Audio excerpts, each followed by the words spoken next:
So thank you all for joining this ADR UK Researcher Symposium. So my name is Alistair Smith. I head a research unit in the Department for Education, and I'm really excited to hear our presentations today and hopefully some enjoyable and interesting discussion as the session is focused on various educational topics. Bit of housekeeping. So, uh, if I had the right page on, if you could keep cameras off and microphones off, unless you're a presenter, just it reduces the bandwidth because there's going to be a lot of us. If you could post questions for presenters using the Q&A function, please. You are welcome to use the chat, but we'll be watching the Q&A predominantly for anything you want to ask us. We have a very full agenda, so I will be doing my best to keep us to time. There's a short break about halfway through. It's at 10:50 to 10:55. So I'll just do a quick intro. We'll have a couple of speakers. So Professor Morag Trina from Glasgow University, followed by Anya Zilberstein from University of London, College London. Then after the break, we'll have Tony Whiffen from the Welsh Government and Dr. Nicole Gleghorn from Queen's in Belfast. And then so they're all talking about actual real research, and then I will do a short presentation just before the end of the session on the Department for Education's approach to making data available and how to use that for research purposes.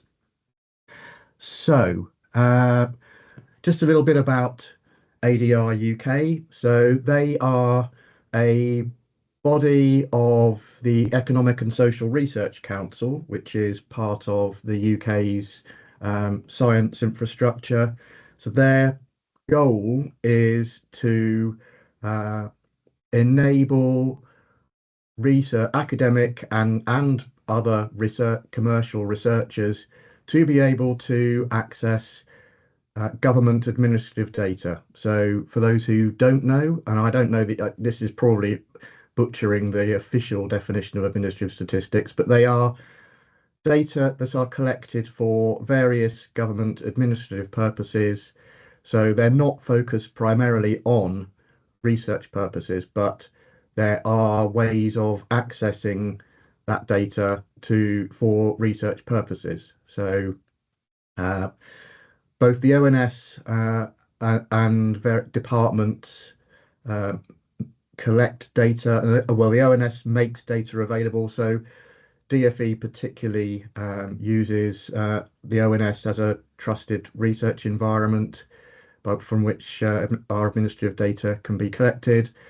ADR UK are particularly interested in linking some of these data assets. So there's a lot of work going on to create some really important data collections, which many of you may well be aware of. I'll be talking a bit more about those at the end.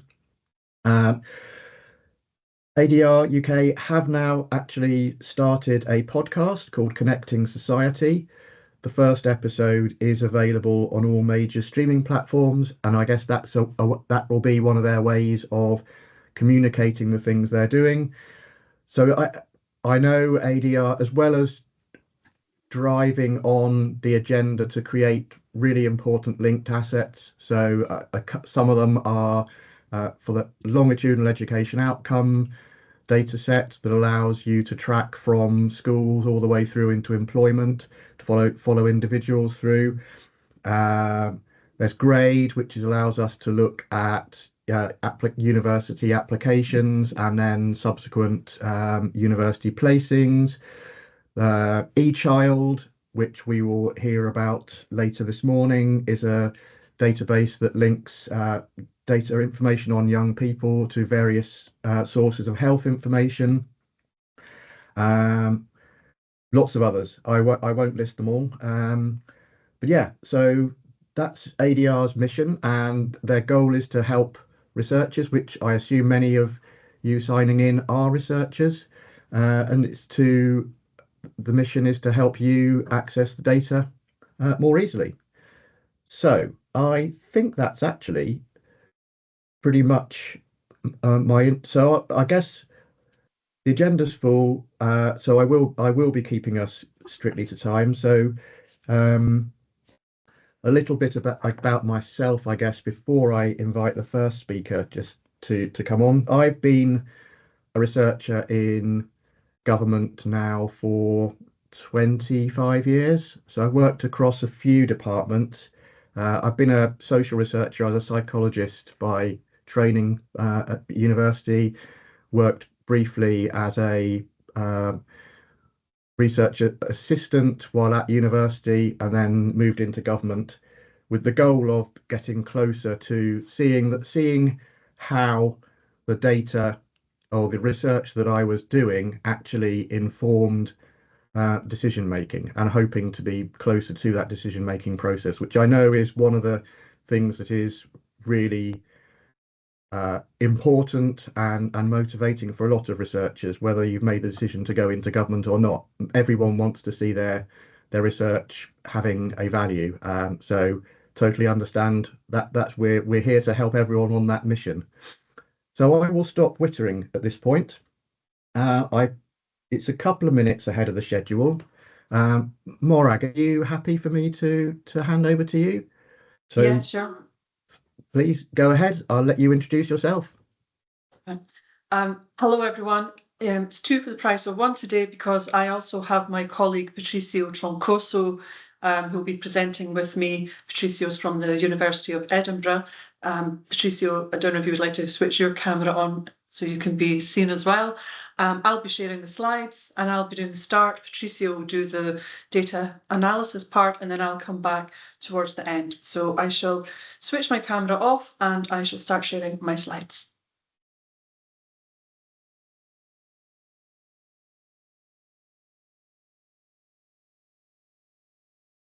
So the background to this for us, we use Scottish data and we use the Scottish context, which I'm going to explain in a little bit more detail what the Scottish policy context is for this.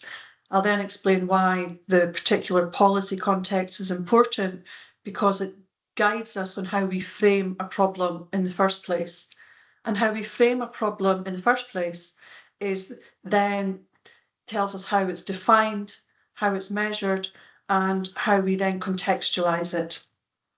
So what is an exclusion? So our project's about school exclusions. It's an extreme disciplinary measure in schools that takes a young person either out of school or removes a young person from a classroom, and it can be temporary, it can be permanent, and there's a great deal of discretion over this. Head teachers do have the power to exclude or not to exclude. And that's also quite important for the types of analysis that we are seeking to do. So for young people who are excluded, we know that outcomes tend to be poorer for them. Within a Scottish context, they're less likely to achieve qualifications at our school leaving age, which is called the Highers level. They're less likely to achieve any qualifications even at the lower levels. Well-being is known to be low for such pupils, and the loss of relationships and school connectedness is really important to that loss of well-being too. So there's a social and emotional detrimental impact to exclusions, as well as an educational one. And research by our colleagues Susan McVie and Leslie McCara, using a wonderful longitudinal data set of young people's transitions, shows that there's an increased risk of antisocial and offending behaviour for young people who are excluded. So what the policy context, very briefly, because we have a very short amount of time this morning, is that if we look at the UK context, which is really, I suppose, the context in England rather than the UK, and we look at their policy document about behaviour in schools advice for head teachers and school staff, we see that the framing of the problem, or the framing of how this is viewed is very much around pupils' conduct and behaviour. It very much centralises the problem within the individual pupil and doesn't think about wider context, either within the school, within communities, within families. It's about managing pupil behaviour, improving pupil behaviour, meeting behavioural standards. If we look at the Scottish policy context, our policy is called Included, Engaged and Involved. And it's about children and young people having a right to education, a right to get support, and about encouraging them to be included within schools. It has to be said that permanent exclusions in Scotland are now fewer than 5 per year, but temporary exclusions are on the increase. And what I would like to try and observe as well, which is very difficult, is what that could be masking. If pupils are not being permanently excluded, are there less formal ways of putting them on alternative timetables, part-time timetables, or other things that may be masking some of the problems? So it's not that we think there's a perfect situation by having almost zero permanent exclusions. It's, well, if they're not being excluded permanently, is something else happening? So that's the type of thing we're looking to look at. And why it's important about how this problem is framed, because for us, we're social scientists, so we're not coming at this from a psychological standpoint or a health standpoint. And I think because there's such a wide range of people using administrative data, sometimes the framing can be different from study to study. So our framing is very much from social science perspective. We're interested in structural inequalities. We're interested in the connectedness of families, societies and schools. And that's basically everything there. What I've just said is that what we want to know is, are there groups of pupils that are more or less affected by low attendance and the risk of exclusions? And what we want to see is, are there combinations of risk factors or conditions that can explain low attainment, attendance and risk of exclusions? So we're trying to look at this holistically within a broader framework than just pupil and school. Our methods and data, this is what our project looks like overall. It's called Exploring the Context Factors, School Level Differences in Educational Exclusions and Absences. That's the whole project. What we focus on in this analysis is, what impact do absences and exclusions have on attainment? We're not looking at post-school destinations at the moment. And what are the impacts and effects for particular groups of children? And at the moment, we're looking at children living in poverty using free school meal, of course, as the proxy, and those with, in Scotland, called additional support needs, perhaps called special educational needs and disabilities in England. The data we are using, this is a linked project, and as Alistair pointed out, administrative data is not collected for research, so it's not always able to really get into the detail and answer the questions we would like to pose. But this is that's why you would link it, to see if you can extend the knowledge base and extend what you can find out. And so what we have is, from education data, we have in qualifications, exclusions, attendance, and our pupil census is a bit like the, I'm trying to think what it's called in England, National Pupil Database. It's a bit like that. It tells us all the details of pupils, including their free school meal status. From the health data that we have linked, we're using prescribing records, and these are the prescribing records of children, and specifically prescriptions to do with mental health diagnoses. So that could be prescriptions for anxiety or depression or such like. And from the census, we're using some family context variables, but we also have a parental mental health indicator, because we're keen to look at where parental mental health has an impact or not on pupils' attendance at school, and perhaps the risk of exclusion too. Excuse me. And I think I bring in Patricio at this point, which is good because I need to cough. Patricio. Yeah, hi everyone. Yeah, I'm going to turn off my camera though, just to say hi. Right.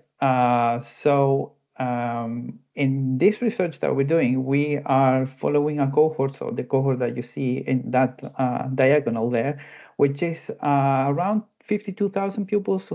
So they are those who started school in 2008 and 9 when they were 4.5 to 5.5 years old. They finished compulsory education in 2018-19, which is when they were 15 to 16 years old. And the outcome measures that we're measuring here are attainment at the National 5 level, which is equivalent to GCSE level. We have attendance in primary and secondary school, and the other outcome is whether they have been subject to an exclusion in primary and secondary. So apart from the outcomes, we have a few covariates that we are using in this. So we're using obviously the typical ones: sex and free school meal eligibility, whether they have had an experience of care in the past, although we know this is an undercount because it's what's being reported by the school and it's not the link to the actual social care data sets. We also have whether the parents have reported any health problem or poor health in the census of 2011. And the last one is whether they have had any mental health prescriptions in the past. So next. So the methods we are going to be using, we didn't want to go down the route of trying to explain attainment through exclusions and attendance or explain what, sorry, there we go. So what we did was we fitted a series of mixture models that would capture a few things. We wanted to capture a nonlinear association between attainment, exclusions, and attendance, and so that's why we see that is the latent classes having arrows going into these outcomes. We wanted to look at unobserved groups, which are those latent classes, and the propensity to belong to unobserved groups and the variability in the outcomes across these unobserved groups. So after saying all of that, it's quite complex model. So let's try and look at the results now, please. Next one, yes. So trying to look at the characteristics of these latent classes, we found four in our analysis. For example, we look at latent class 1, which is the top left corner. So we see that those, if we look at the first dot is what we say is attainment. So all of the outcomes are on a scale from 0 to 100. In the case of the attainment is 50 is around the average. Then exclusions is in the probability scale, and attendance is in a percentage. So latent class 1, which is about a quarter of the population, we found that they have average, just below average attainment. They have a low probability of exclusion in primary, sort of moderate probability of exclusion in secondary, average attendance in primary, and below average attendance in secondary. Then we have latent class 2, which is the biggest one of all. So it's about 40% of the population. We have they have just above average attainment, a low probability of exclusion, a low probability of exclusion in primary and secondary, sorry. And they have high attendance in primary and secondary. Then we have latent class 3, that is, as you can see, they have well above average attainment. Remember, attainment was the average 50, so this they have an average of 70. They have a very low probability of exclusion in primary and secondary, so less 0.1 in primary and 0.1 in secondary. And then we have very high attendance in primary and secondary. And latent class 4 is the what you can see. There's a pattern here where we can see that latent class 4 is the least advantaged one. We have well below average attainment of 15. We have a very high probability of exclusions in secondary, which is 25%. And we have low attendance in primary and very low attendance in secondary, only 64%. So the pattern here is quite clear. But what, how do we look at these groups? How do we know what pupils are more likely to be in what class. So here it's a bit tricky to explain, but latent class 1 is a reference. In latent class 2, which is first, what you see the first oval there, concentrating on the significant effects, we can see that the pupils in latent class 2 are less likely to be FSM eligible, they are less likely to have mental health problems, and they are less likely to have parents with poor health. In latent class 3, again, focusing on the significant, which is all of the covariates, they are less likely to be males, they are very unlikely to be FSM eligible, they are less likely to have care experience, they are very unlikely to have mental health problems, and they are less likely to have parents with poor health. And remember, latent class 3 was the one with the highest attainment, in the lowest probability of exclusions, in the highest probability or highest attendance in primary and secondary. And latent class 4, we see that they are more likely to be males, they are very likely to be FSM eligible, they are very likely to have care experience, and they are very likely to have mental health problems. And as you remember, the pattern was very clear. Latent class 4 was the pupils who's with the lowest probability, the highest probability of being excluded, and the lowest attainment and the lowest attendance. But we wanted to see further to that, in addition to what the latent classes already control for. Thank you. Already control for. We want to see additional effects of the covariates, and we can see from that in latent class 1, male and Friso-Mill eligible are expected to achieve significantly less, and in latent class 2, it's the males and FSM eligible pupils and pupils with mental health who are expected to achieve less, and care experience pupils are expected to achieve far less. Latent class 3, there is no evidence of disadvantages. So once they're in latent class 3, they don't have further disadvantages, and in latent class 4, we see that only the male pupils are the ones who are expected to achieve less. Now, there's a lot to unpack here, and I'll bring Morag back to give us some last thoughts about this. Thank you.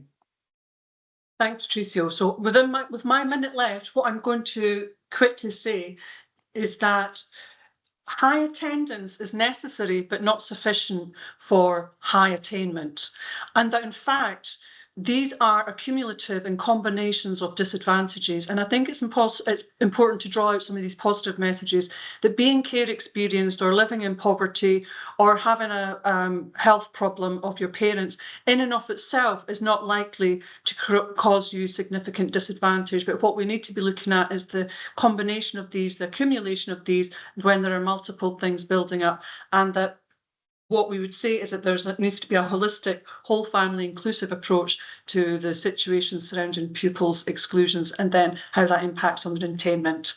And that's us within time. And we're doing some further work, because that's our preliminary work. And we'd like to acknowledge all the following people, especially ADR UK. Great, thank you very much. So there's a few questions in the chat already, so I will go to those first. So the first question is around the covariate percentages. And there's a question: how do the covariate percentages compare against the national averages? So Patricia, we could bring you back in here as well. Given that this is a population data set, the covariates do compare with the national averages.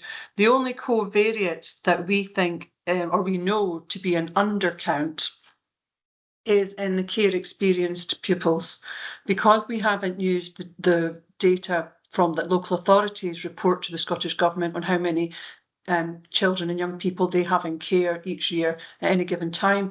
It's a report by the school and what they know. So it will miss out certainly certain forms of care, and it may well be that not all families are reporting that to the school. So we do believe that's an underreport. Do we know what we do know, but what is the actual average, what the difference is? I can't remember off the top of my head. We don't have that detail now. But we do know that is an undercount. So the fact that Yeah. we're showing quite strong effects, we would know that the effects would actually be stronger if we had the full count. Thank you. And not similar question following up. How or why did you choose 4 classes? Lucille's I'll take question. I'll take that, Morag, if you don't mind. It's to do with model fit, basically. If we do, we compare different models with 2, 3, 4, and 5 classes. 5 classes has a poorer fit than 4 classes, and 4 classes has a better fit than 3 classes. So we had to do that. We kept the 4 classes model. Great. So the question, I'm not sure who it's from because Laura's pasting them from the chat. So did you look at including ASN special education needs in the latent class? I can see it's from Ruth Gilbert. Hello, Ruth. Right. Big shout out to you. Yes, not on this particular analysis, because we need to do some work with the additional support needs variables first. We have a list of different additional needs this length, and we've had a master's/PhD student, an ADR student, looking at this for us to see how best we use and incorporate additional support needs. So we've been doing a whole bit of work just on those variables to see how we best use them going forward. And that is the plan, because that is something that's very much on our radar and very much important to the work that Patricio and I are doing. Don't know if you want to say anything about that, Patricio. Well, I think you covered it. Yeah, that's good. Yes, it's there, but it was too complicated to include in the latent classes without further work. So it's more of a contextual question, I guess. Is actually asking, what is the provision of alternative education like in Scotland? So is there a vocational provision, if whether it's in school or in external units? Well, no, because there's no permanent exclusions. Right. Yeah. So there's no alternative provision. What you will find is there may well be less formal and alternative provision within schools and within local authorities, because that would be very much maybe taking pupils out of certain classes, perhaps, or only using temporary exclusions. So no, there's no alternative provision because there's no permanent exclusion virtually. Thank you. Quite tight for time, but there is one further question, so I'll ask it as it's there. From latent classes 1 and 4, it's clear that whilst those groups experience difficulties in primary education, they're exacerbated in secondary education. I was wondering if you had noted any shared problems specific to transition for children in either of these groups.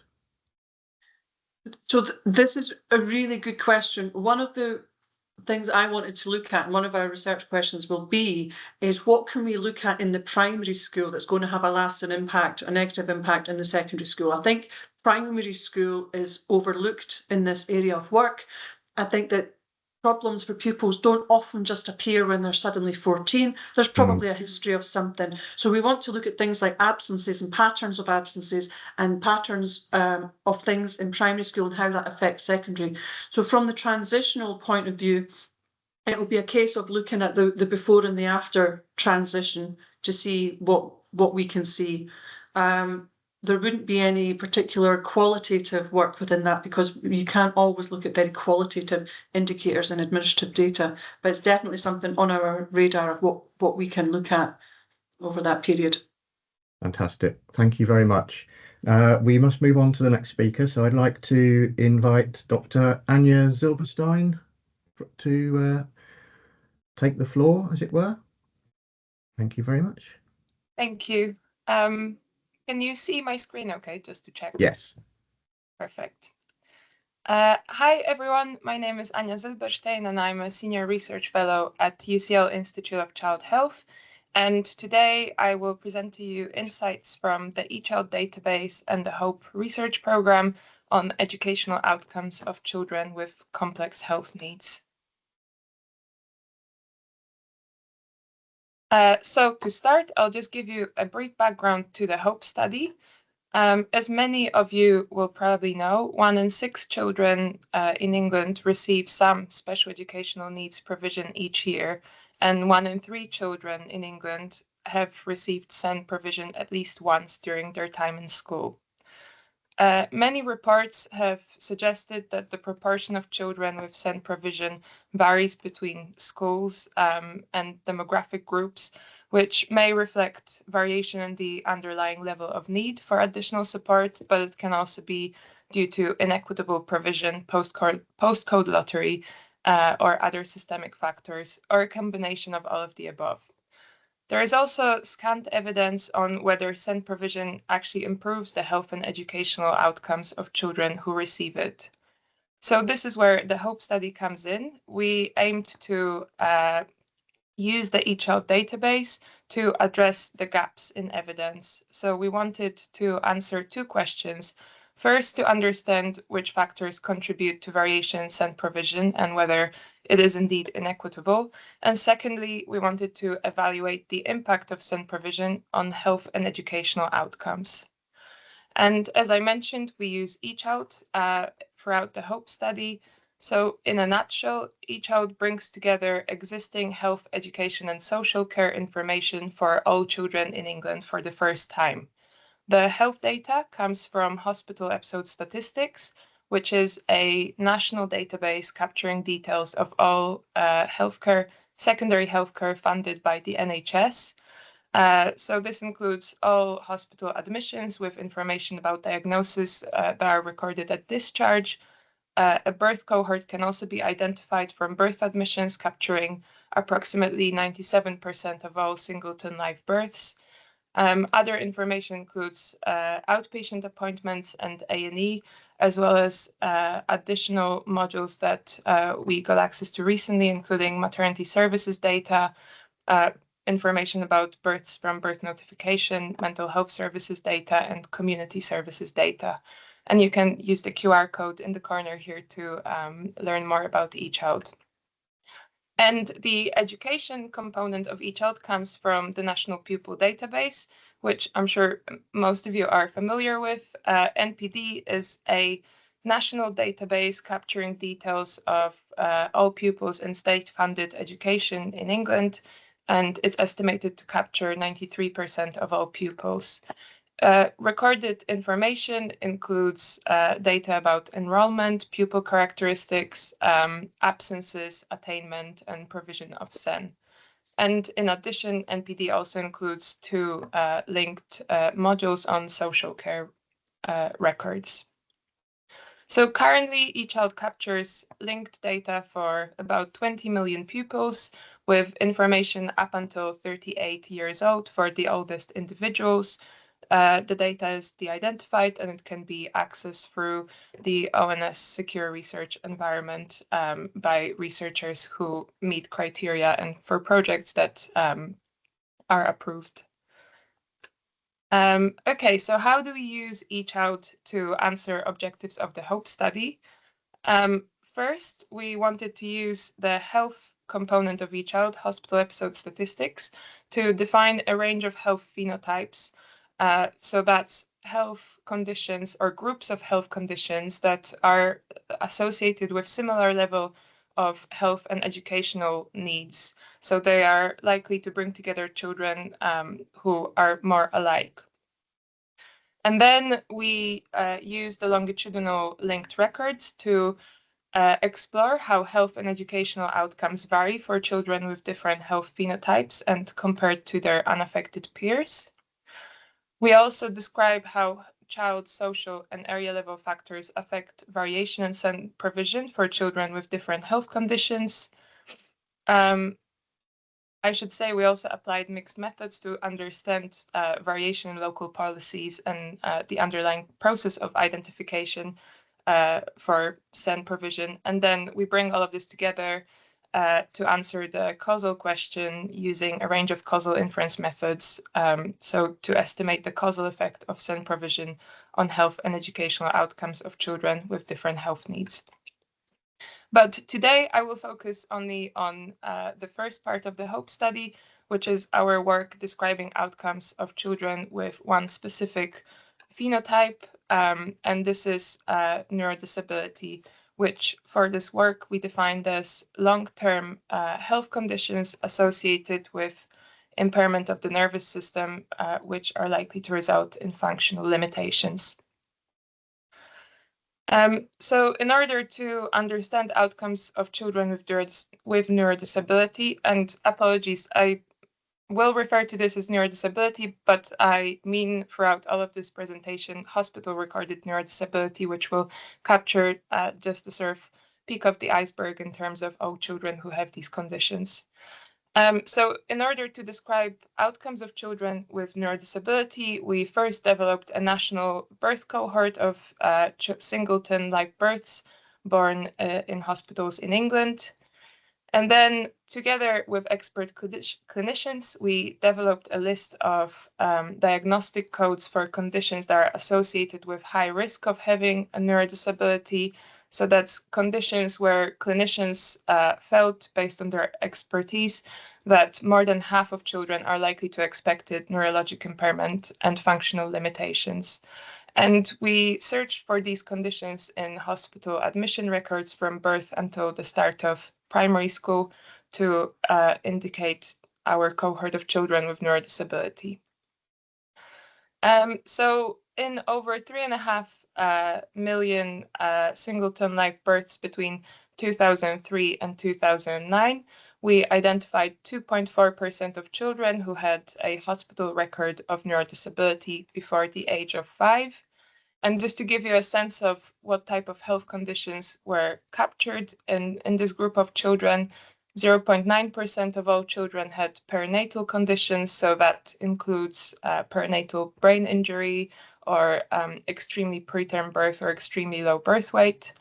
0.7% had congenital or inherited conditions, so that includes chromosomal abnormalities such as Down syndrome, as well as anomalies of central nervous system.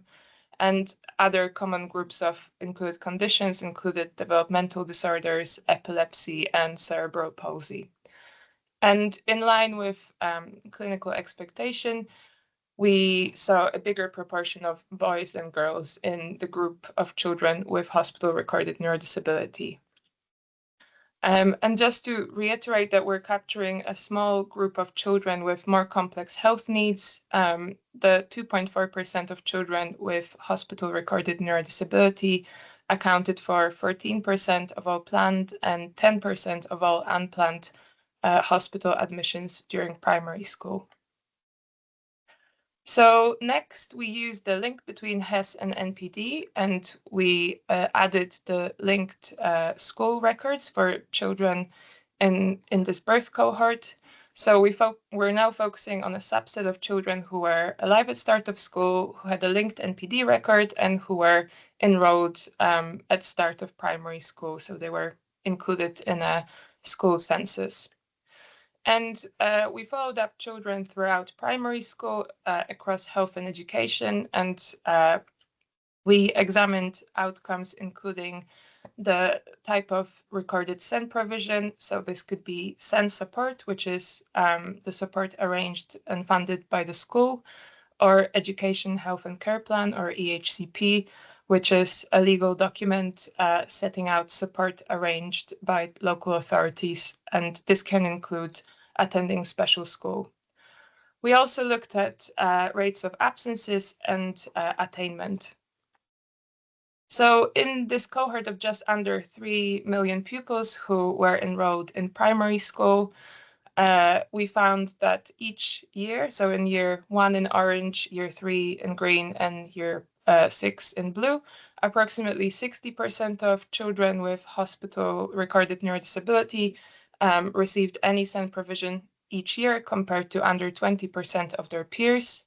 And cumulatively, across all of primary school, 71% of children with neurodisability received some SEN provision at least once, compared to 31% of their peers.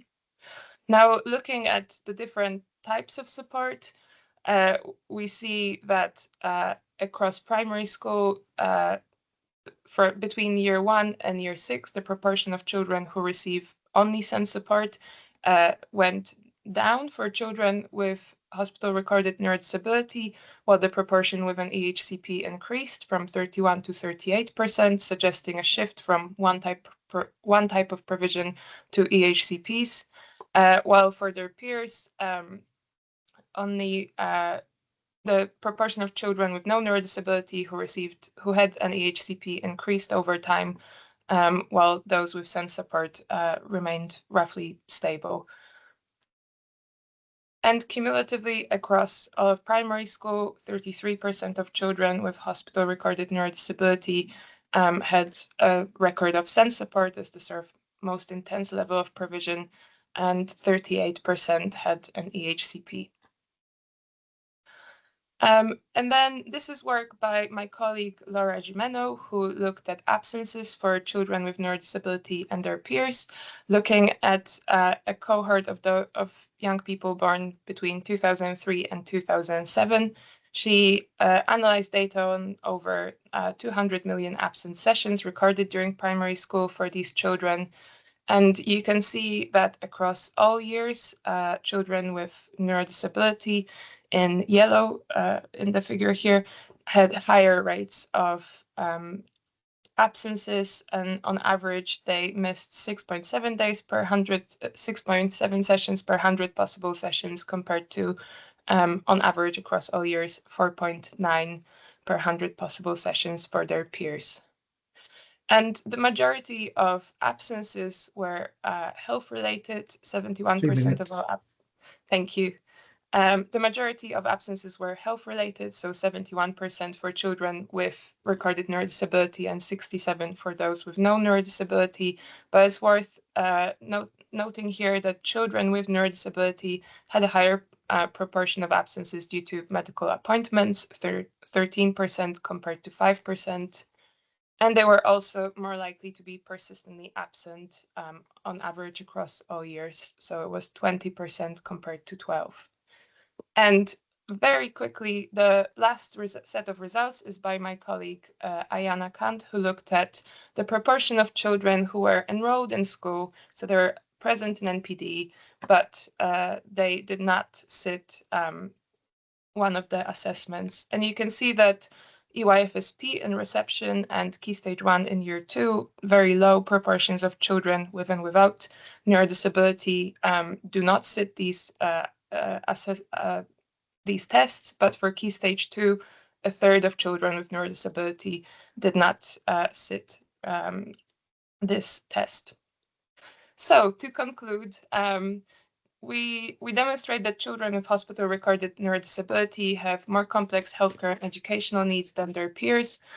So this is a small group of children. 1 in 40 children in England have a hospital-recorded neurodisability, but they are known to health services.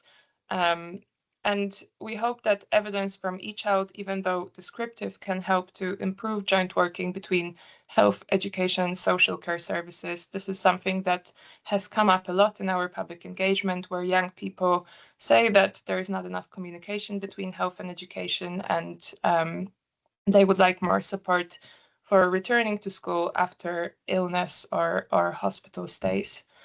And just to finish off, researchers can apply for access to eChild. So if you're interested in finding out more, please visit the eChild website or contact ich.echild@ucl.ac.uk.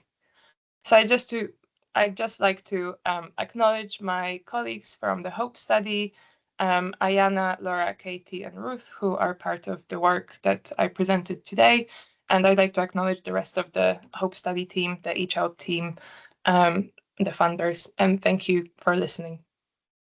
Thank you very much. So I'll launch straight into the questions. There's a few of them, really interesting. Was there any reason why the information goes to 38 years old? Is that the oldest cohort in the database? So the reason why it goes up until 38 is, I actually cannot think of it on top of my head now. I think we now include individuals who are born from 1984 onwards. So this is just how old they would be by the end of I hope I'm doing the right maths in my head here. I'm not good with doing that on the spot. Sorry about that, putting you on the spot. How rude. So I think this is just the permissions that we have now, and yeah, I'd need to check with my eChild colleagues. So there's a question about the nature of your data. Are you able to obtain more data from certain regions? So, for instance, do certain areas capture and upload more data, or is the data capture standardized nationally? The data capture is standardized nationally, so it's the same national level data that you could apply for separately for health and education. And I believe there's other regional linkages that are happening, but that's outside of eChild. Sadly, we'd love to get more data. Yeah. So a question about the hospital recording of neurodisability. Does it get recorded before an official diagnosis, or would it only include those with a formal diagnosis? So that's a very good question, that I don't fully have an answer for. So this would all depend on what once a child is admitted to hospital, it would depend on what's written in discharge notes by clinicians. And we anecdotally hear that sometimes they don't write down sort of suspicious, or they put more certainty in the notes than there actually is. So I think it might capture a mix. But having said that, we're focusing on data from secondary healthcare, so hospital admissions, which means that we only capture a small subset of all children who would be considered to have neurodisability, who might be more likely to be cared for in primary care or community pediatrics. And unfortunately, we don't have information from those services yet, but I think it would be extremely valuable in the future. And a similar question, is there a risk that certain neurodisabilities may not be picked up until later in a child's life, particularly those from disadvantaged backgrounds, and might that then have an effect on their ability to access appropriate support? Yes, probably. That's very much, I think that's a very valid concern, and it's not something we were able to fully explore with this data, because I think, again, that would require, I think, understanding the pathways for primary care and mental health services to show these inequalities in time to formal diagnosis.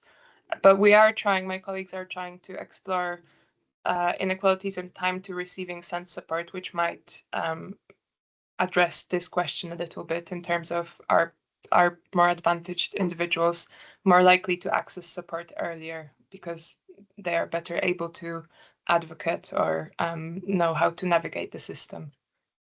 Thank you. I'm torn between two questions and watching the vanishing time. So I'll go for the first one. What causal methods were employed in your analysis? So this is a question that really my colleagues from the other work package will be best equipped to answer, but they are working on target trial emulation, so trying to mimic a randomized control trial with admin data, and they are applying multiple different strategies for causal inference, so bringing a mix of methods commonly used in econometrics and then more biostatistics. We have Bianca de Stavola and Lorraine, they're then being the experts in the methods on the two fronts. And so we're hoping that by triangulating results based on different methods that make different assumptions about unmeasured confounding and other things, we can have more robust findings on the impact of SEND provision. Fantastic. Thank you. Apologies to the person who asked the question I have not asked, which is a shame because that was also the question I was going to ask, but I'll stop. It's now time for a 5-minute break. So thank you ever so much to Anya, Morag, Patricio for all of your presentations so far. We're going to take a 5-minute break, so we will start promptly at 10:55. So see you in a few minutes.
Right, we're 5 seconds ahead of ourselves.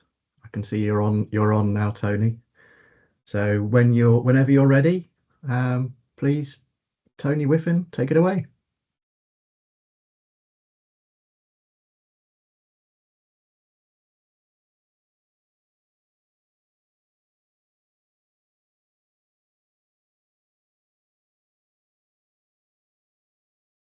Apologies, microphone off. My name's Tony Whiffen. I'm a member of the team of the data acquisition linking for research team within Welsh Government. I've been there a number of years, and I'm currently working on education related administrative linked data analysis. So I presented today on children missing from education, state education research that we've done and published very recently. And bear with me. So children missing from education has been a growing policy concern in England and Australia and the US over a number of years, and also in Wales. And it was an issue before the pandemic, and initially the issue was considered around electively home educated children, but then expanded to include children completely missing from education. And the power to monitor children who are missing from education has been in legislation since 1996, which requires local authorities to make arrangements to identify those children who are missing from suitable education. However, regulations were not considered until 2019 and then developed since the pandemic. And then with the growing concern over education inequalities during the pandemic through homeschooling and various levels of input that children receiving during the pandemic, it come right up the policy agenda. And so we weren't approached by a policy to look into this until 2022 as we returned to business as usual following the pandemic. But before the pandemic, we actually had done a little bit of work around children in Wales. So as our team developed, one of the things which we looked at was children in education and cross-border children. So in Wales, obviously we have open border with England, and children cross the border to go to education for education purposes, both in both directions. So living in England and educated in Wales, and vice versa. And so we'd done a little bit of work around that, but it was one of those sort of rainy day projects that will be interesting to know about, but not done anything with. And somebody else is on the call. We looked at that, and we worked with that researcher on that, but it never really went anywhere. So then obviously various things happened in 2020 and 2021. And then in 2022, a policy approached us to ask to look into this. And to basically, they were looking at developing the regulations and legislation to monitor children who are missing from education, but obviously didn't know what the size of the problem was. And so we were commissioned to go away and create an estimate of that, basically. And at the same time, we also approached ONS to say, well, okay, if we're going to do this, then we need some kind of other evidence to triangulate what we're going to do, because obviously it's never been done before.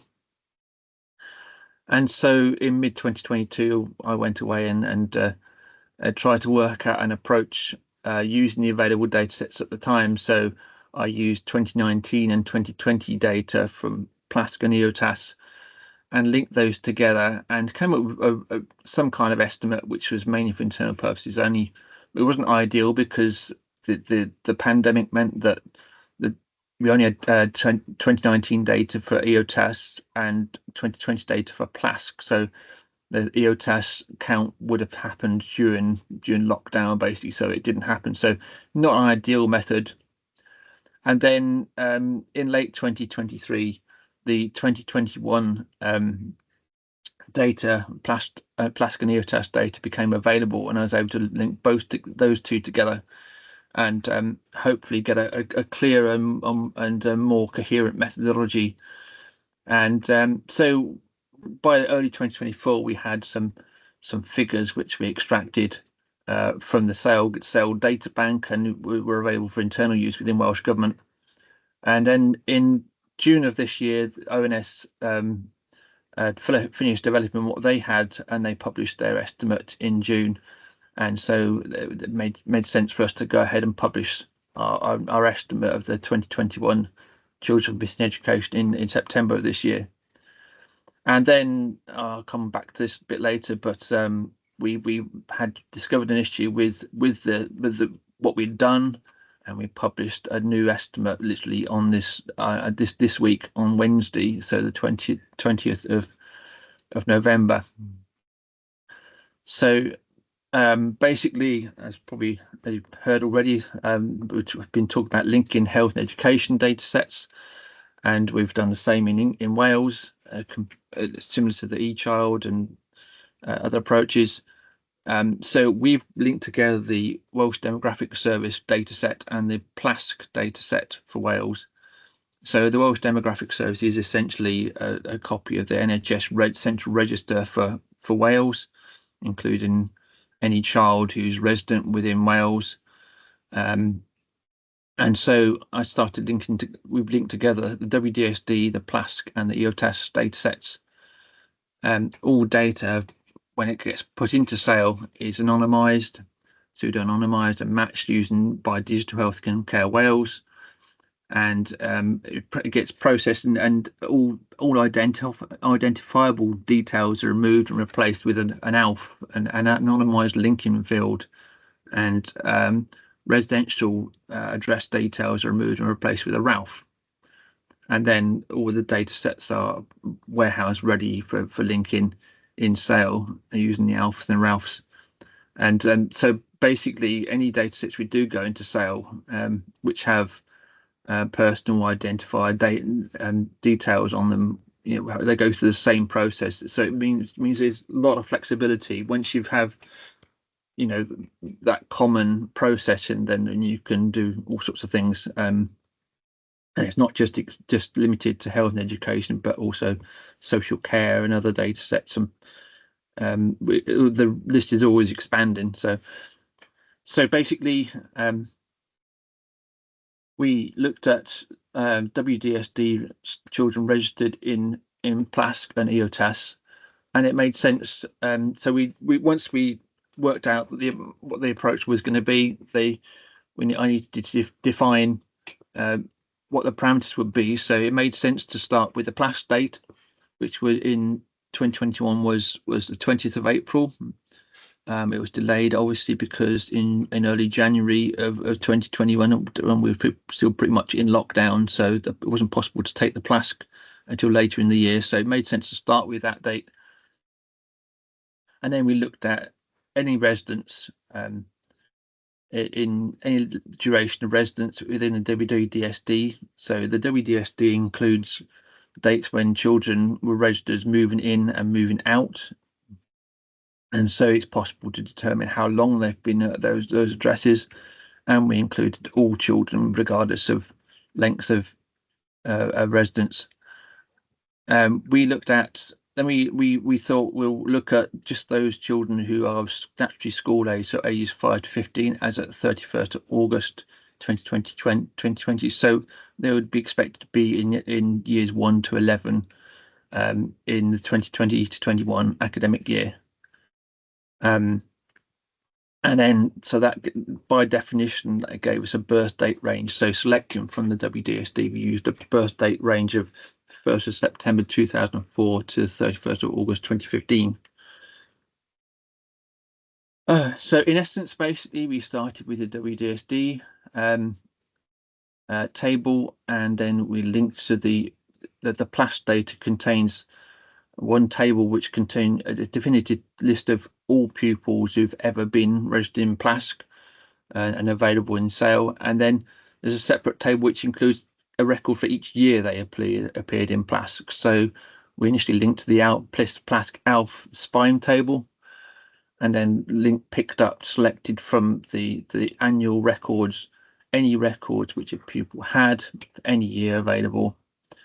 And then we sorted the records by PLASC and records and by year, so that the most recent record came out on top.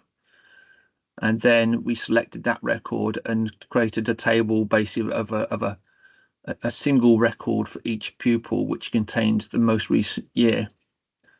And then basically we summarized that and categorized that, and then extracted results to find out who basically was missing from education.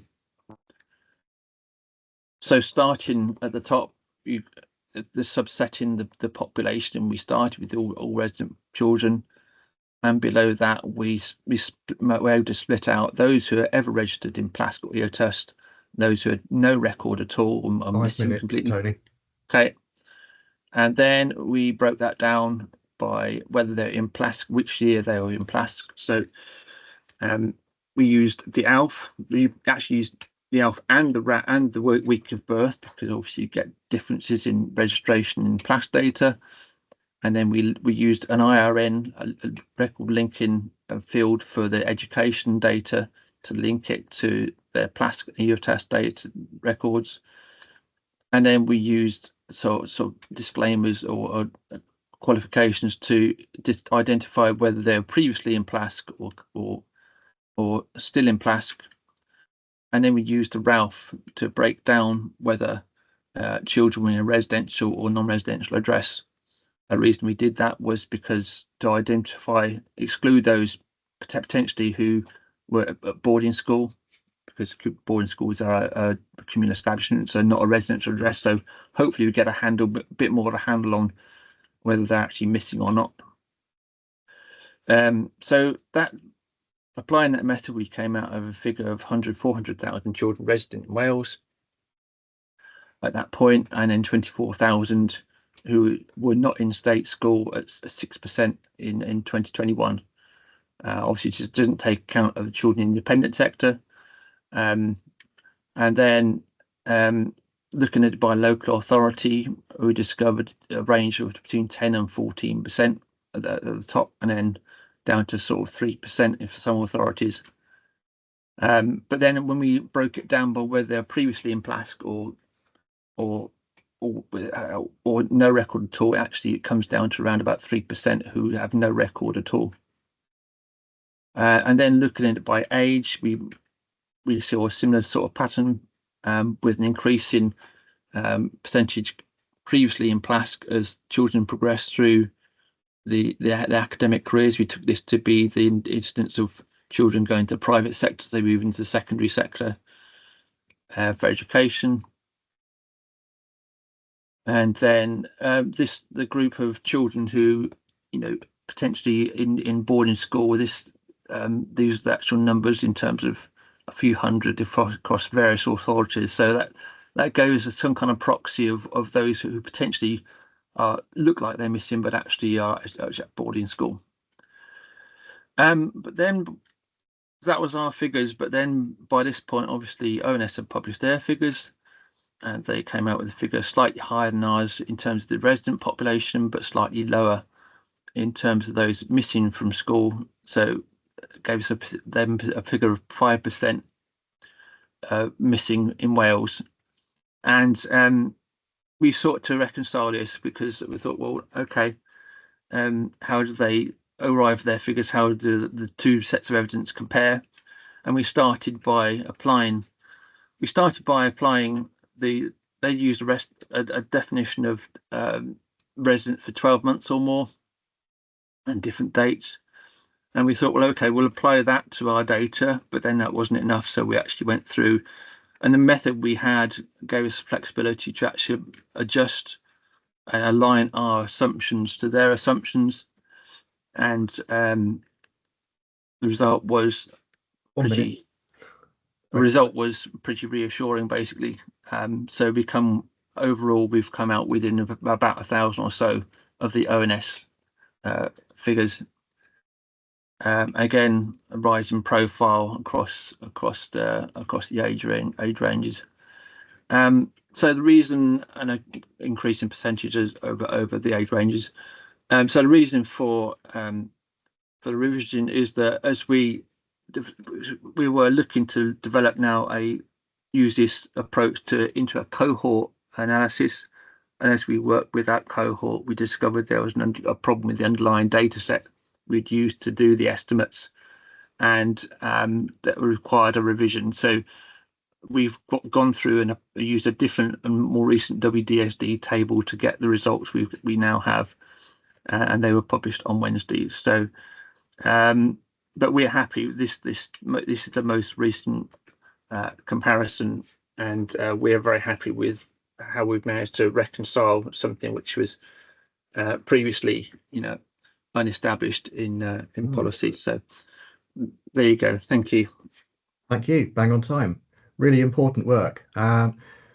So I noted from the chart you were presenting on regions how Monmouthshire especially stood out, and Powys as the next area with the greatest amount of absent young people, so children. I just wondered if you had identified any reasons for those regional patterns. Yeah, so in the release we put out, we sought to address. So in the early part of this year, we had an estimate around about February time, but then we circulated the report for internal peer review.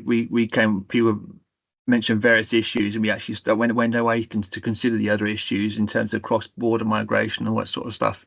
And so we've addressed that in the release. And yeah, we've noted that in Powys and Monmouthshire, you do have higher percentages, probably because of cross-border transitions for education. So yes, we've looked at that, and we've considered other evidence like independent school counts and that sort of thing. So that we put that into report. So I think there is reasons, we've not been able to quantify it exactly, but we've actually addressed that in the publication. So yeah, it is something we are aware of. Yeah. Interesting one. So a question from someone listening: to what extent were you able to analyse common characteristics linking to missing pupils? And were they more pronounced in some areas, some regions, or at certain times of the year? I think it's something we're going to look into, basically. So obviously we took a cross-sectional approach.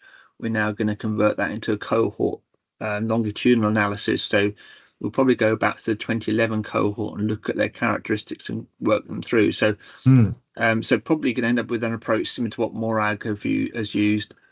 So looking at sort of longitudinal trajectories and outcomes, and look at the characteristics as part of that. So it's all on our table to work with now at the moment, and try and work out, looking at maybe the exclusions and how do they end up missing from education, what happens in between times. So it's going to be part and parcel of that kind of work. So yeah. I think that would be really interesting. I know we're in England, we also observed, well, I guess it's the same trend. There were absent pupils before COVID. The problem does seem to have accelerated post-COVID. I wondered if it doesn't sound as if your analysis has actually really got to the point where you can look into potential reasons for that change.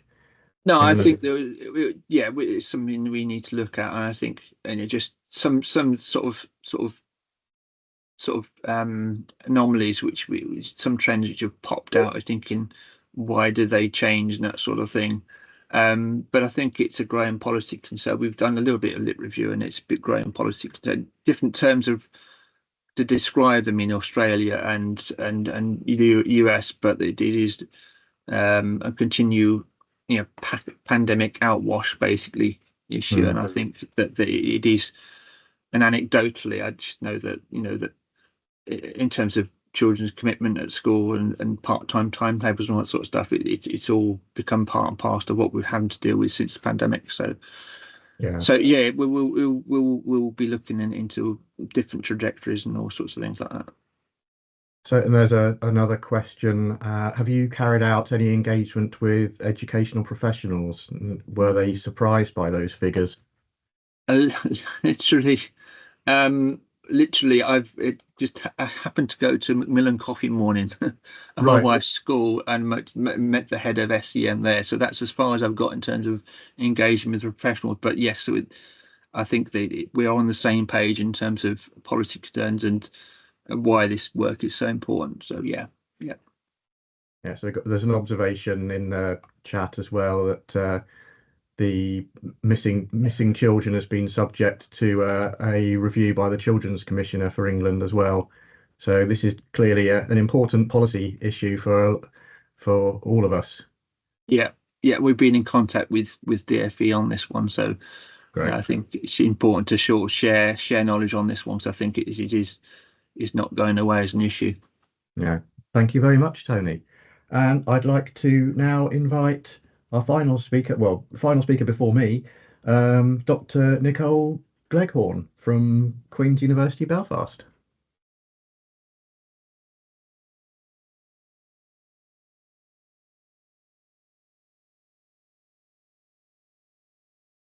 Good morning, everyone. Can you see my screen okay? Yes. Great. Okay, so just to introduce myself, I'm Dr. Nicole Gleghorn. I am a lecturer in the School of Social Sciences, Education and Social Work in Queen's University Belfast. However, I've been a researcher there for the last 10 years before I've taken up a lectureship in the last year. And I've worked on education research during that time, and I'm currently part of a research team, which includes Professor Sarah Miller, Dr. Laura Dunn, and Dr. Erin Early. And the project that we are involved in is looking at social inequalities in subject choice and educational outcomes at GCSE and A-level in Northern Ireland. Today, I am not going to be presenting the findings of the research because we are not yet at that stage, but I really want to present what it is that we are doing in terms of our methodology and the background to it and the data set that we are using to do so. So this project intends to use the education outcome linkage data set to enable a comprehensive understanding of the underlying dynamics of social inequalities and relationships between individual, social, cultural factors and education outcomes in young people in Northern Ireland. The EOL, as it is known, is the first education-themed data set in Northern Ireland and includes data provided by the Department of Education in Northern Ireland. Administrative data in education in Northern Ireland is a new and exciting advancement due to a more limited linked data landscape compared to that of the rest of the UK. So we're very excited about this new advancement and what the potential of it to inform policy and practice going forward. This project uses the first phase of the EOL dataset, which included education data on all students who completed an exam in the academic year of 2018 and 2019. So as we all know, that's pre-COVID at this stage, and a lot of things have changed in the years since that. The twin aims of this study align closely with the New Decade, New Approach policy in 2020, which seeks to explore and address the links between underachievement and socioeconomic background. It's a policy produced by the government to address these issues. And arising directly from this, the Fair Start report, which was produced from the expert panel on educational underachievement in Northern Ireland, particularly emphasises the relevance and appropriateness of the curriculum, promoting a community approach to education and maximising boys' potential.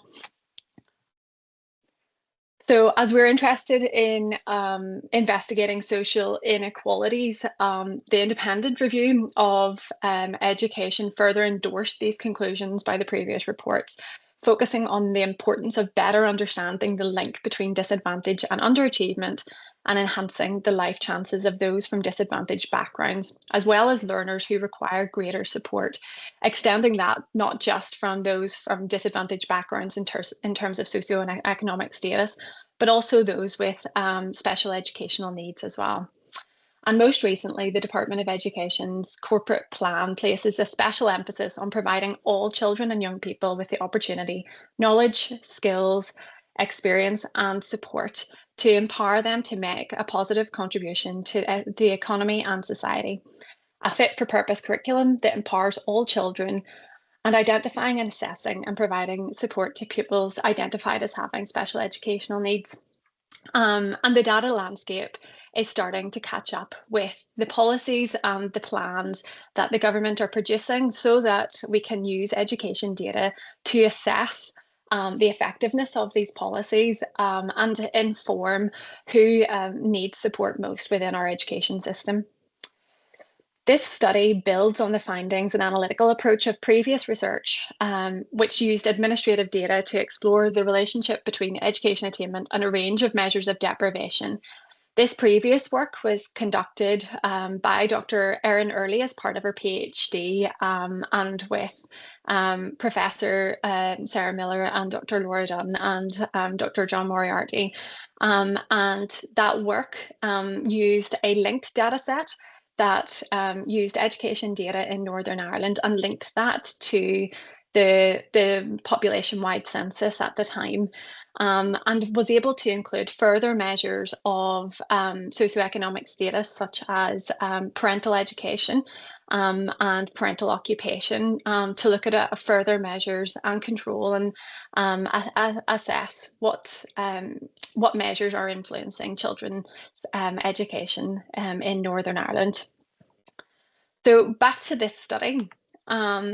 The EOL dataset that we are using has 4 databases that are all from data from the Department of Education.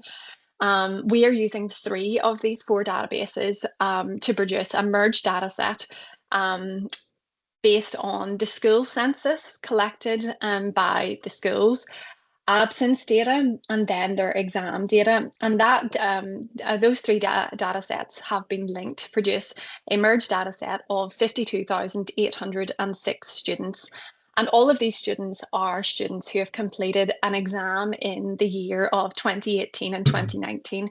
However, the exam data and the school census data go back further so that we can see for those students who have completed an A-level exam or equivalent in 2018 and 2019, what are their previous GCSE scores? What are their previous level 2 attainment scores that we have? So we can then look at previous attainment in our models as well, and look at the predictors, other predictors in the models.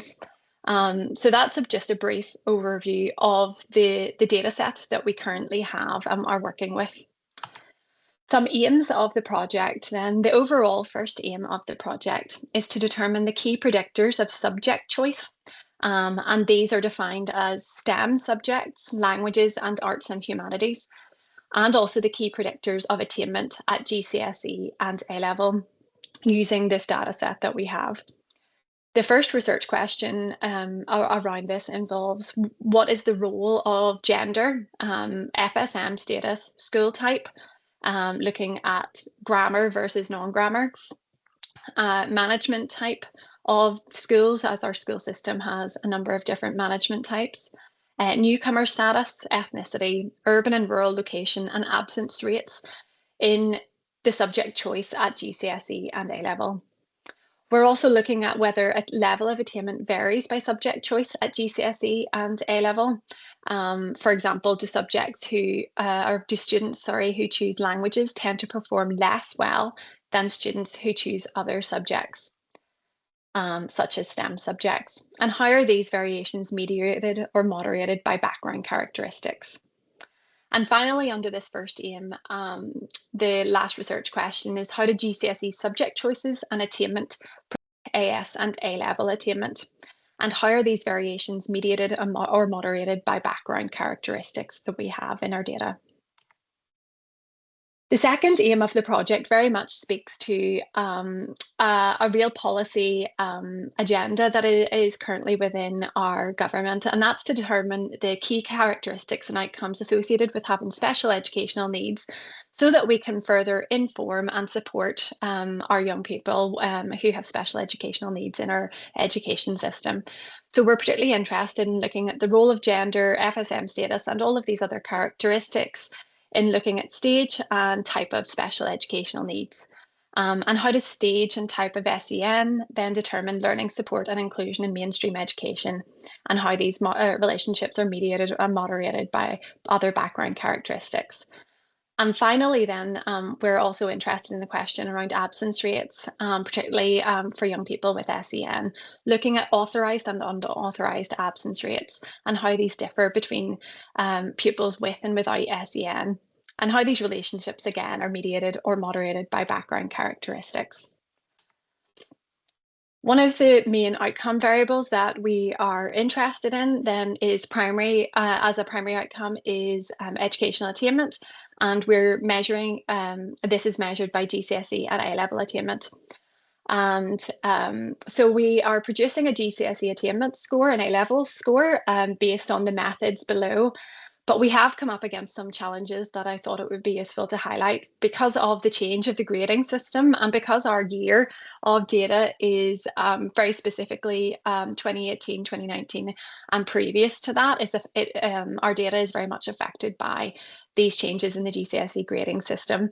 And so we're having to just make some adjustments in terms of how we may have previously produced a GCSE score, such as what was produced in Dr. Erin Early's PhD, to then look at this new grading system and new GCSE score.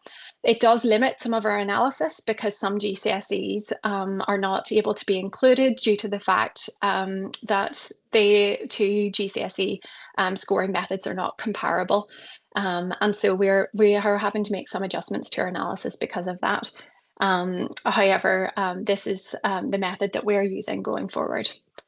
And also then some other outcomes of interest that we're looking at are subject choice, looking at number and percentage of STEM subjects and number of languages studied at GCSE and A-level, SEN status, which is defined as cognitive, social and emotional learning, communication, sensory, physical, medical and other, and looking at whether a child with SEN has been able to access learning support and inclusion, which is a binary outcome of yes or no. Our independent variables that we're interested in at the individual level are gender, ethnicity, religion, English as a first language, free school meal status, child looked after status, newcomer status, and the multiple deprivation quintile score produced in Northern Ireland. We also have some school level variables that will be included in our multi-level models, looking at grammar and non-grammar status due to our education system here. The urban and rural status that we have, school type, and then also the school level multiple deprivation measure quintile as well. So we will be able to look at individual multiple deprivation, but also the school level and look at differences there. Our planned analysis that we intend to undertake and are in the process of undertaking and writing up at the moment involves looking at descriptive statistics for each of our research questions, and also some inferential statistics, particularly multi-level models, to predict and better understand the social, cultural and school factors related to subject choice and educational attainment. This is just a broad overview of the analysis that we're undertaking, and is very specifically focused on the first phase of the EOL data set that we are using. The EOL, though, now has moved on to phase 2 and includes education data until 2021 and 2022. And there are also further plans for the EOL to link it to further and higher education data, and eventually to employment, earnings and benefit data, which will then produce an equivalent of the LEO data set, but for Northern Ireland. So we're excited about the continuing advancements in education data in Northern Ireland. There are still some barriers to linking education data to health data due to just some legal agreements, but it is hoped that that may be overcome at some point. But we continue to conduct the analysis that we are doing, and hope that the education data that we have for 2021 and 2022 now will allow us to look at particularly absence rates over COVID and since COVID, as we know that they have changed. So the research space is exciting as we continue to make these advancements. And I just want to thank you for the opportunity to discuss and present here today. So thank you very much. Thank you. Sounds like a very broad-ranging study. Yes. So there's a few questions in the chat. So have you been able to analyse whether certain subjects facilitated better outcomes in relation to further and higher education pathways? Unfortunately, not at the moment, and that wasn't one of our research questions. There is the other part of the EOL, the fourth data set that I didn't mention because we haven't got it in our version of the EOL download, is the school leavers survey. And so it would give information on where the young people have gone on to, and that would allow us to look at whether certain subjects would influence where they're going in terms of the further and higher education pathways. It wouldn't necessarily look at their outcomes, and because the EOL dataset isn't currently linked to further and higher education, we don't have that possibility. However, that is going to happen. It's been confirmed that it will be linked in the very near future to further and higher education. So watch this space. Hopefully we will have that data in the very near future. Great. So you mentioned a range of school characteristics. There's a question here. Are you also considering school size and even classroom size, and if that has an interaction with qualification or subjects are actually offered by schools? We haven't actually currently considered school and class size. I'm not 100% sure if that variable or that data is in the EOL dataset currently. I don't think that it is, but it's something that we could talk to the Department of Education about, because I meant to mention in the presentation that we work very closely with a stakeholder group, which includes members of the Department of Education, and they're the ones who provide the data to the Northern Ireland Statistics and Research Agency that we're then able to access. So class size and school size would be variables that would be extremely interesting to look at. So yes, thank you for that. So another starts with a comment, does end up in a question. Sounds like really interesting and comprehensive analysis. Did you experience any difficulties in trying to isolate and assess the impact of any of the singular characteristics where these are often co-occurring? Not so far. We haven't came across any specific difficulties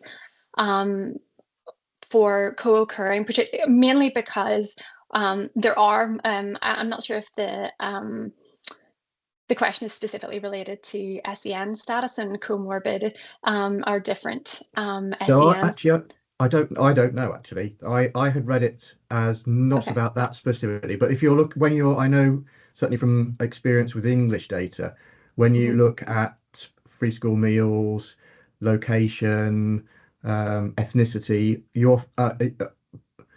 and including SEN, but not necessarily one of the most important, you often have multiple factors contributing to disadvantage. So I wonder I guess the question is actually, are you able to kind of extrapolate the differences in some of those contributing factors that aren't necessarily independent?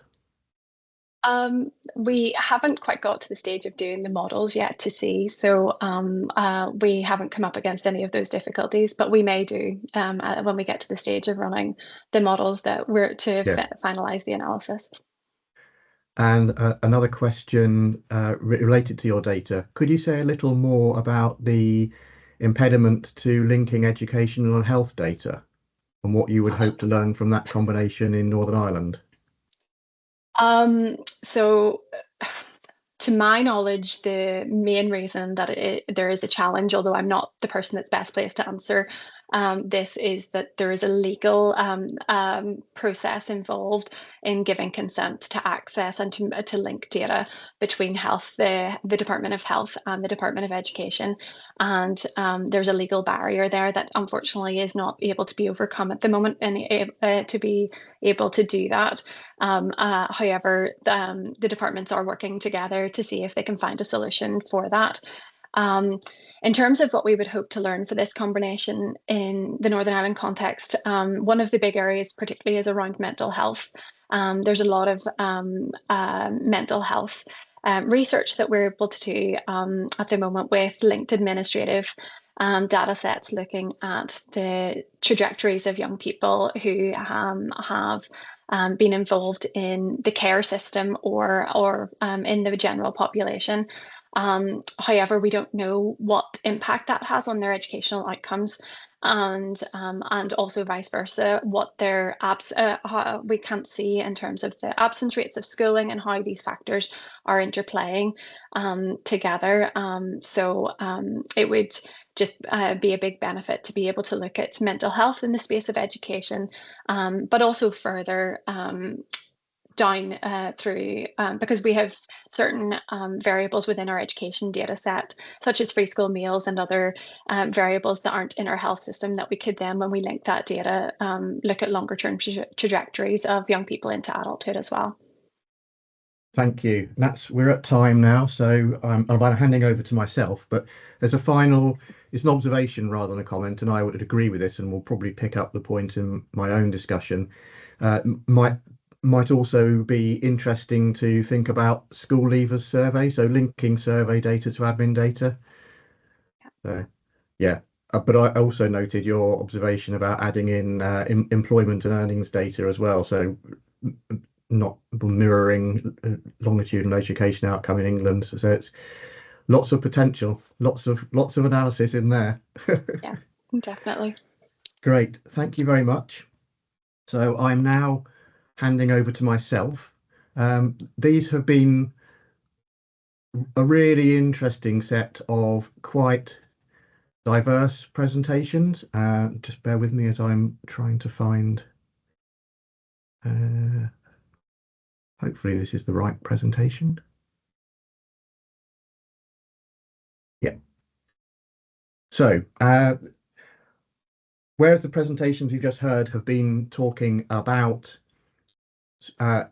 research, interesting areas of research, my presentation is going to focus on my perspective as someone who looks across all of the research that the department needs and thinking about how we can take advantage of the data that is available to us. So I will be able to I want to explain to everyone a little bit about how you can find the data, the range of data available, but also how you can potentially understand what interests government have, so that you can try and maximize the impact of research. Now, obviously, a lot of research is driven intrinsically by the importance of the questions, but actually, certainly in England, with the Research Excellence Framework scoring system,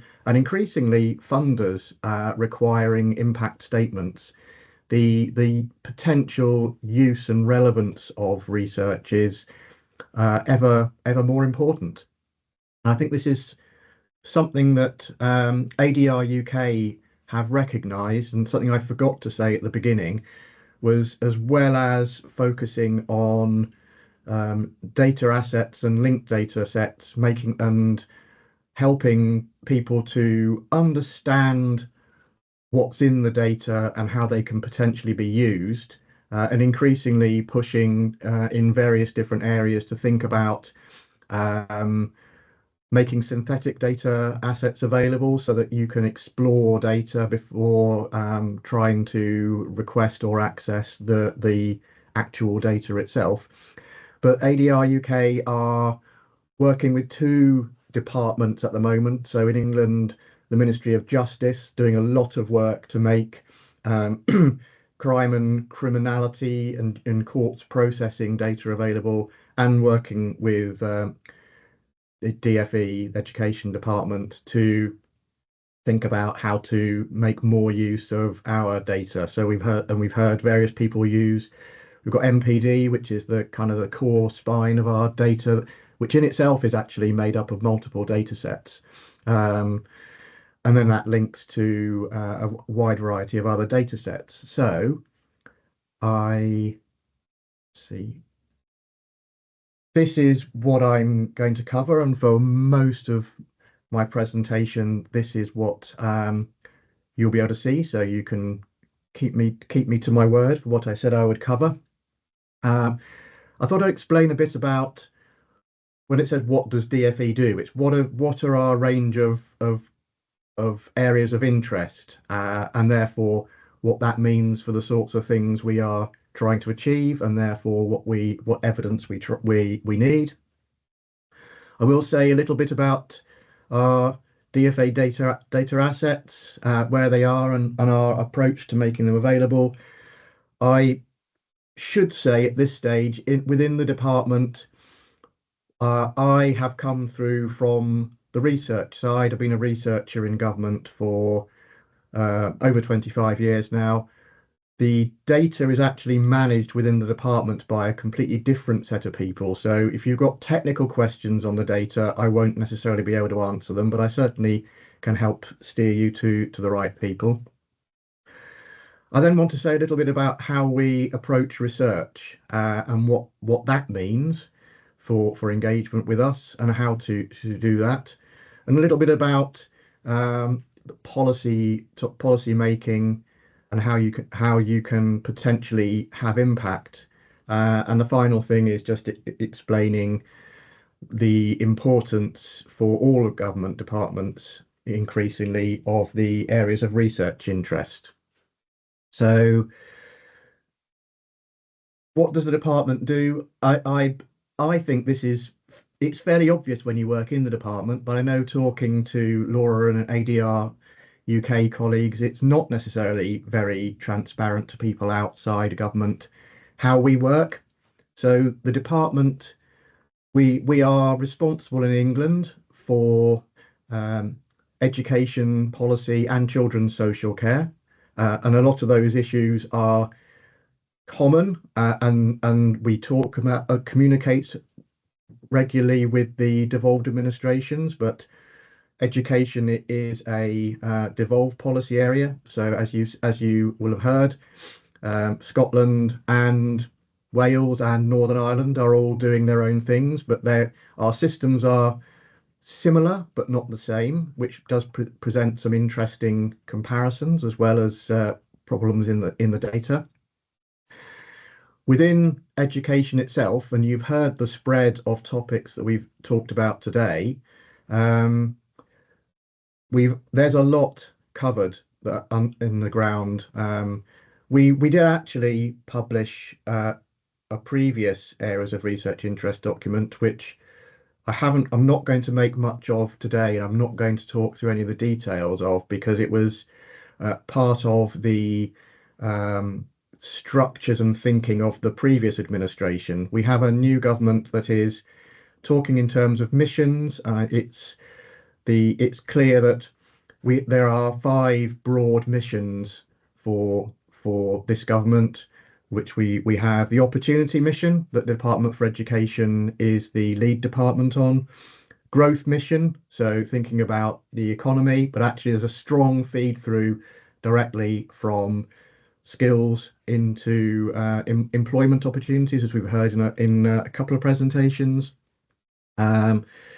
There's Safer Streets mission, which is focused on crime and criminality, and a lot of linkages with disadvantage and exclusions, and the relationship between patterns of behaviour in young people being excluded, potential involvement in crime, but also experience of crime, and the ways to try and tackle growing problems of violence again, or at least growing, probably it's not my place to say growing problems, probably is, violence against women and children. Are very specifically interested in thinking about how the sorts of civic aspects of education can play a really important role in some of these problems.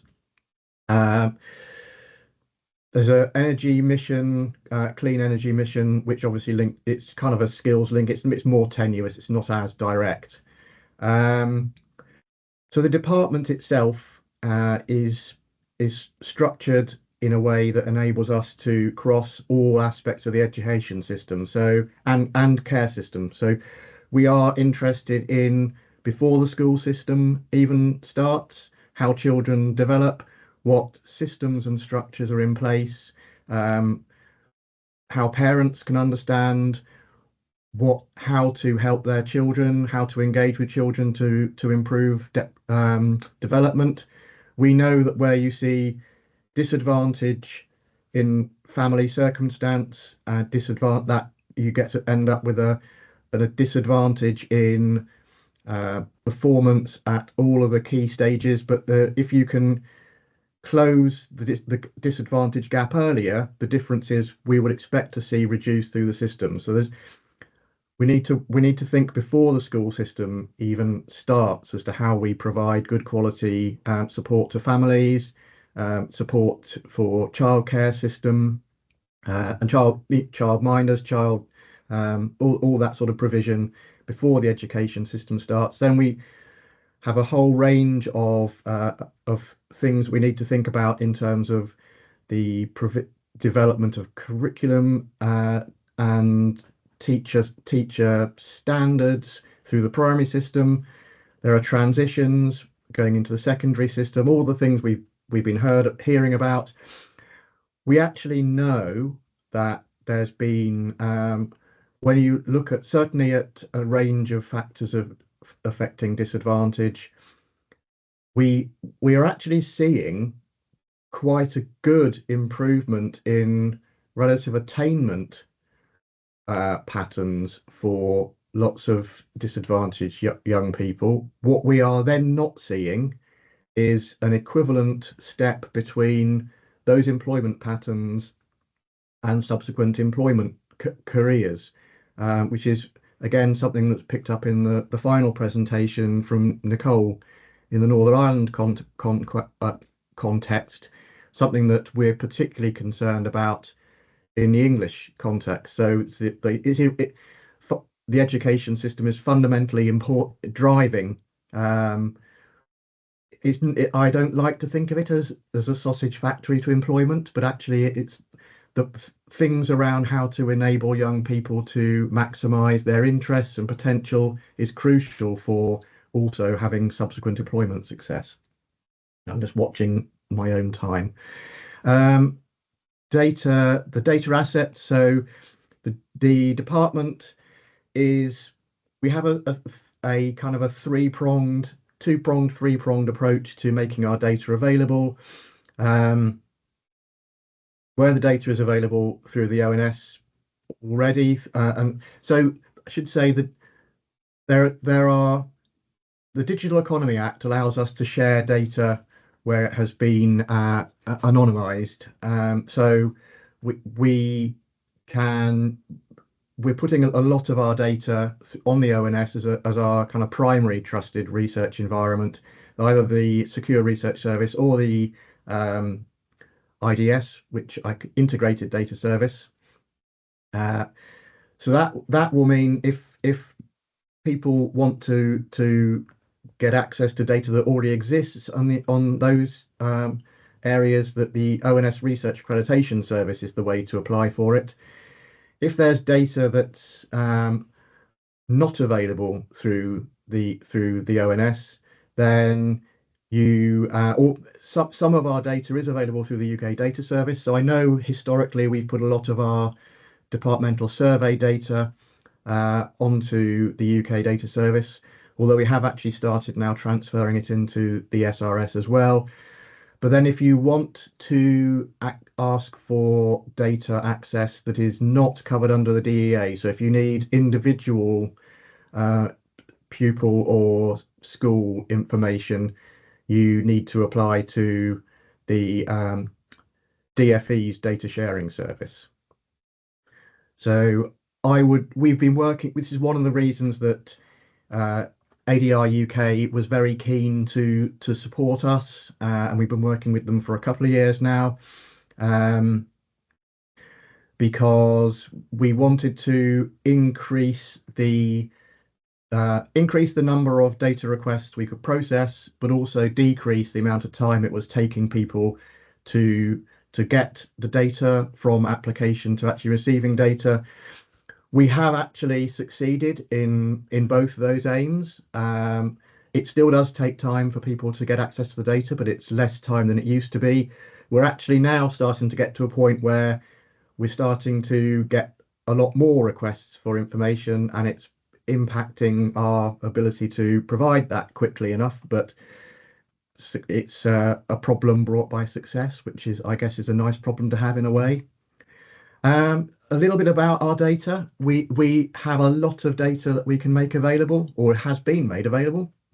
So LEO, longitudinal education data, allows you to track from all stages of education. So you can look at what happens in Key Stage 1, Key Stage 2, how that informs Key Stage 3, Key Stage 4 and 5 decisions, and then look at what that then means for subsequent earnings and employment. We do have industry code, so you can start to look at the sorts of subjects taken and where people are working. There's not yet an occupation code to enable you to track through from qualification choices to actual job. I think there's a consultation with HMRC to see if that could be done. I think it's very complicated because the data would have to come from employers, and there's a lot of difficulty in doing that. But so there's lots of really interesting questions that can be answered that way. We've seen presentations including eChild, really powerful. There's an extended eChild that's bringing in more health data sets to be able to be used. I won't read them all. Growing Up in England is something that ONS have developed, which uses a subset of education data but links to census data, so you can start to really explore interesting regional patterns. I should actually be telling myself to stop, so I can leave this one up so you can see the range of sorts of data that you can look for. But it's not only administrative data. So some of the things that are listed below as DFE data sets, DFE and MOJ linked data set is really important for being able to look at patterns of care, disadvantage and crime. Children in Need allows you to look at various linked kind of social care issues rather than health issues. And then we have survey data. So we have some major longitudinal surveys, and we are interested in, again, the admin data, as we've said at the very beginning, is collected for purposes other than research, but actually, and it also shows you the patterns of where and what, but doesn't necessarily allow you to explore the how and why. And that's why we want to make this data available for further research, but also link it to longitudinal survey data assets. Very quickly, I guess the key thing about policy making, and I have actually, unlike all of our presenters, gone a bit too far into talking about the earlier bits.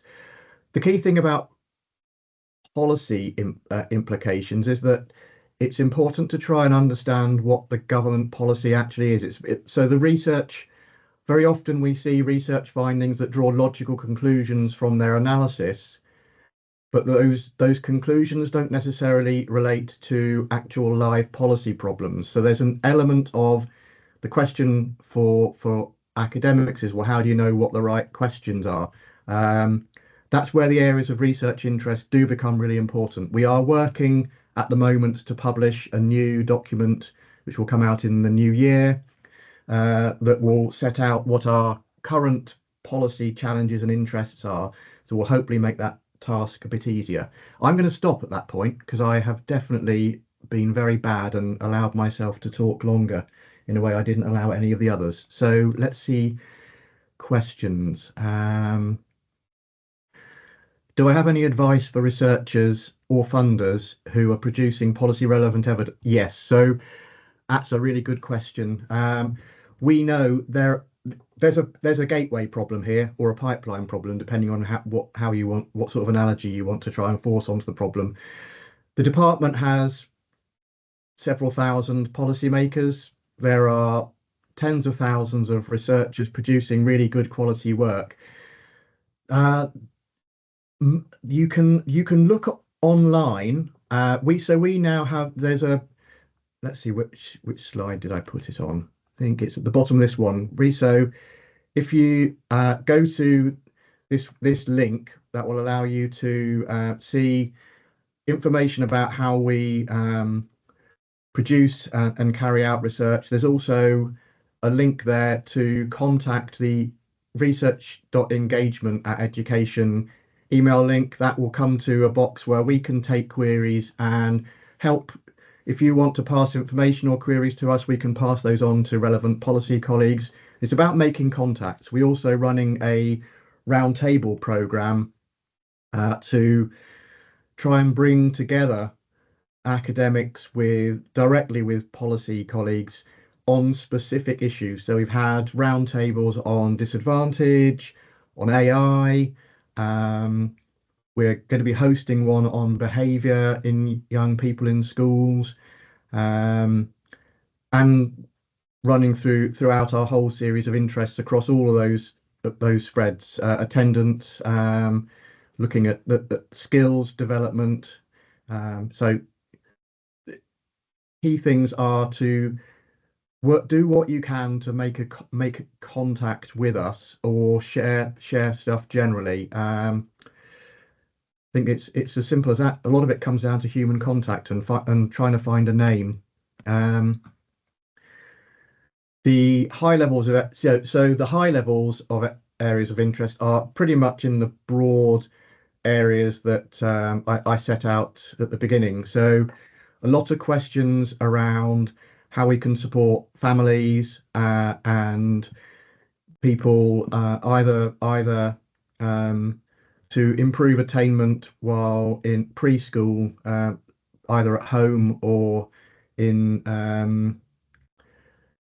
not the care system. Words completely failed me.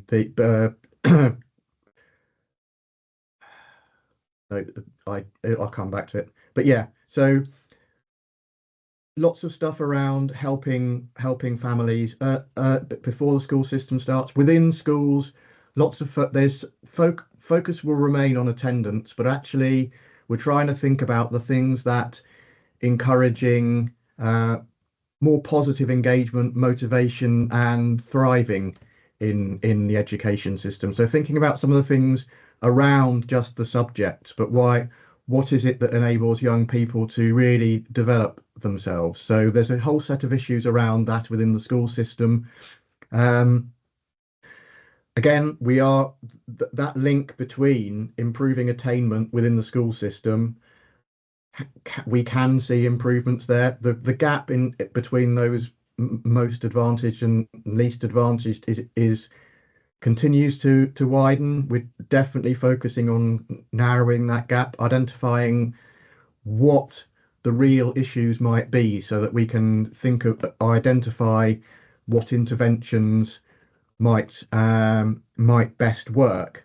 And again, we're really interested in understanding if things can work at a local level, how they then can potentially be translated and scaled. So again, the Education Endowment Foundation does very classroom focused work. We're thinking about national level, policy level, but there are things that might link some of those very specific things that can happen in a classroom to things that can be rolled out at a system level are particularly interesting to us as a department.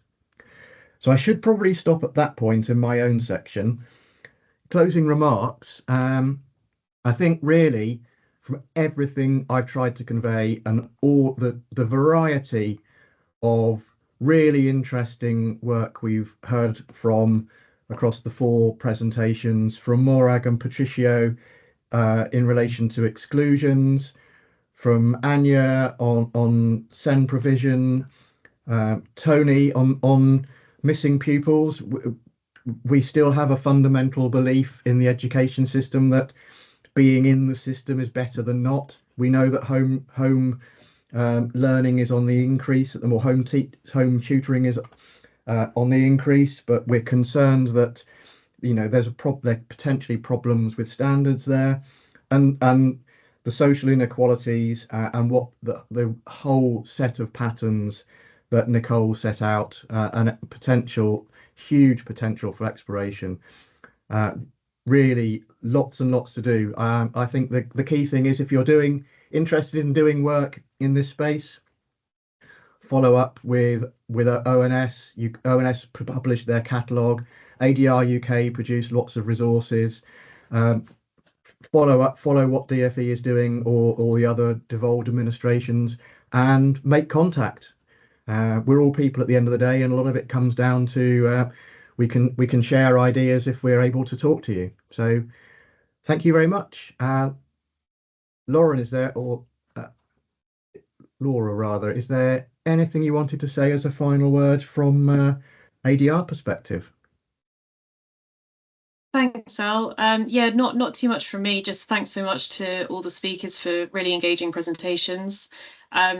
This session's being recorded, so we will publish the recording soon on the ADR UK website, so you'll be able to revisit any of this.